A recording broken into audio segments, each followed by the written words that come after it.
Dans une vidéo diffusée dernièrement par la chaîne Brut, la philosophe Laurence de Villers veut réhabiliter la gentillesse. Mais dans son analyse, elle confond deux plans.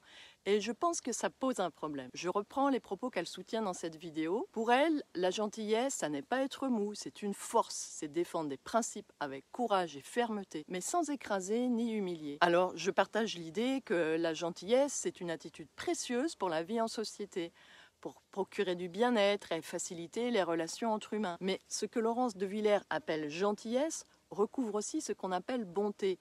Et distinguer les deux termes sans les confondre, c'est essentiel pour comprendre ce qui motive vraiment nos actes. Alors, c'est quoi la différence entre gentillesse et bonté? La gentillesse, c'est une vertu relationnelle. Elle vise à maintenir de bonnes interactions, à fluidifier les relations sociales.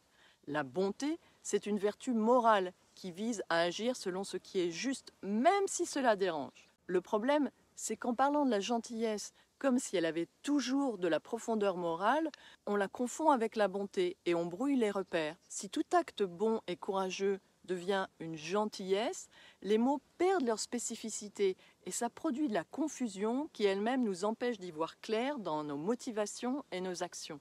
Alors je vous propose 3 exemples éclairants. Quand Émile Zola publie en 1898 l'article « J'accuse » dans l'Aurore, il dénonce l'injustice faite au capitaine Dreyfus. Il prend un risque important, il va avoir un procès, prison, exil. Parler de gentillesse dans ce cas, ça serait vraiment déplacé. Il n'aide pas à fluidifier les relations sociales. Au contraire, il bouscule toute la France. Il défend publiquement la vérité et la justice contre un système hostile. C'est un acte juste, mais c'est pas un acte gentil. Autre exemple, Olympe de Gouges. En 1791, elle écrit la Déclaration des droits de la femme et de la citoyenne et elle s'oppose publiquement à la terreur. Elle défend l'égalité politique et la fin de l'esclavage. Elle y laisse sa vie, elle est guillotinée en 1793. Elle n'a pas été gentille, elle a risqué sa vie pour une cause juste. Dernier exemple, 1955, Rosa Parks a refusé de céder sa place à un passager blanc dans un bus aux États-Unis, là où les Noirs n'avaient pas le droit de s'asseoir. Ce geste va déclencher le mouvement des droits civiques pour les Noirs. Elle agit selon un principe moral, au risque d'être arrêtée, menacée. Elle bouscule toutes les personnes dans le bus, tout un ordre social injuste, ce que n'aurait pas fait une personne simplement gentille. On pourrait prendre beaucoup d'autres exemples de celles et ceux qui ont agi animés par l'esprit de justice au risque de leur vie. On peut dire qu'ils étaient animés à ce moment-là par la bonté, pas par la gentillesse. Vous voyez, si on confond gentillesse et bonté, on gomme la différence entre ne pas froisser, faciliter la vie de chacun, ce qui est le cas de la gentillesse, et se dépasser, prendre un risque, affronter des dangers pour défendre le juste. Si on confond les deux, on risque de s'illusionner sur les personnes gentilles en croyant qu'elles seront automatiquement courageuses. Mais ça n'est pas nécessairement le cas. La gentillesse n'implique pas la bonté. La gentillesse et la bonté sont deux vertus indépendantes. Une personne gentille peut ne pas être bonne et une personne bonne peut ne pas être gentille. Et même une personne qui a trop pris l'habitude d'être gentille peut devenir moins courageuse et donc moins bonne. Pourquoi? Parce que la gentillesse, quand elle aide à fluidifier les relations sociales, rapporte souvent en retour reconnaissance, service, douceur de tous ordres. C'est agréable d'être gentil, c'est confortable, les autres nous aiment bien et on ne les dérange pas. Ce confort relationnel peut finir par devenir une habitude, une drogue et rendre toute perspective de conflit totalement effrayante. C'est un risque de la gentillesse, elle peut nous amollir. Dans ce cas, on redoute la solitude, l'isolement, le rejet, ce que ne craint pas la personne animée par l'esprit de justice et capable de bonté. Quand la gentillesse est dictée par le besoin d'être aimé, elle peut même conduire à accepter l'inacceptable. D'où le fameux dicton « trop bon, trop con », qui en réalité n'est pas de la bonté, mais une gentillesse qui masque de la lâcheté.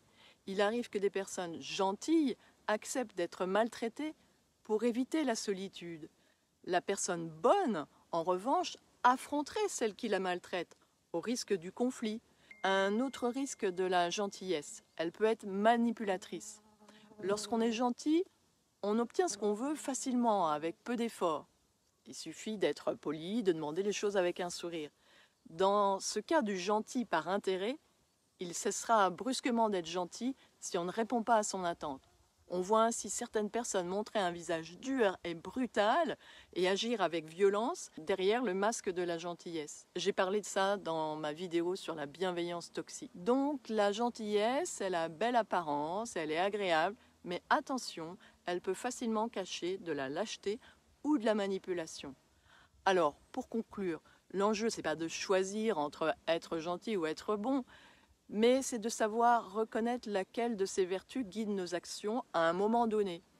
Une personne, bien sûr, peut être gentille par nature sans être lâche ou manipulatrice, et elle peut être capable d'actes de bonté quand la situation l'exige. Le problème survient quand on confond les deux concepts, au point de croire qu'être gentil suffit à être moral, ou qu'être moral exige toujours d'être gentil. Il faut donc savoir distinguer ces deux attitudes et comprendre leurs motivations différentes. Quand une personne semble douce et aimable, pourquoi l'est-elle? Inversement, quand quelqu'un proteste, même quand il pique une colère, comme le Christ face aux marchands du temple, il n'est pas gentil, c'est certain. Mais cela ne veut pas dire pour autant qu'il est méchant, il est peut-être même bon. Cela invite à se poser des questions sur les motifs de nos actions.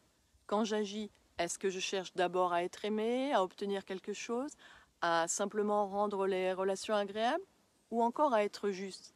Est-ce que j'agis par souci de justice, par désintéressement ou par besoin d'approbation sociale? Vous voyez, la réponse à ces questions, elle peut transformer notre manière d'agir et aussi notre manière de comprendre les autres.